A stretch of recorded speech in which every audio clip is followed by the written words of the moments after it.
सुफियान सौरी दुआ मांग रहे थे, या अल्लाह राजी हो जा, या अल्लाह राजी हो जा, या अल्लाह राजी हो जा। तो हजरत राबिया बसरिया पर्दे के पीछे थी, उन्हें जलाल आ गया। कहने लगी सुफियान बस कर। आप कहने लगे राबिया तुझे क्या हुआ, तू क्यों गुस्सा कर रही है? कहने लगी अपने रख हाथ सीने पर और बता तू अपने रब से राजी है? तू तो रोज कहता है फलां शय चाहिए फलां, पहले तू तो राजी हो ना। फरमाने लगी तू ही आज तक राजी नहीं, पहले तू कह मालिक तूने जिस हाल में रखा है मैं राजी हूँ। तू राजी हो वो तो करीम ही बड़ा है, तेरे दो आंसुओं से भी राजी हो जाएगा। हजरत अली सैयदा फातिमा को ब्याह के ले गए तो हजरत ज़ैद बिन हारिसा के मकान में कोई मकान नहीं। ओ भाई तू दौलत देख के बेटी की शादी करता है, सरमाया देख के फिर दुआ कराता है, दुआ करें अल्लाह मेरे दामाद को हिदायत दे दे।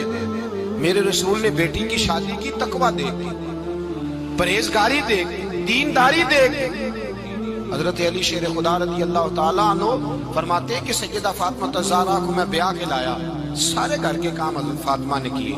मैं मजदूरी करता 2 घंटा या 1.5 घंटा, जोर से असर के दरमियान काम करते। 2 किलो खजूरें मिली तो मौला अली ने उठा के अपनी कमर पे रखी। बाग का मालिक कहने लगा अली थोड़ा काम और कर लो। फरमाया 2 किलो हो गई बड़ी है, 1 किलो मेरे बच्चे खाएंगे, 1 किलो मदीने के गरीब बच्चे खाएंगे। तो कहा अली कल क्या करोगे? फरमाया कल जो रब जिंदगी देगा वो रोजी भी देगा।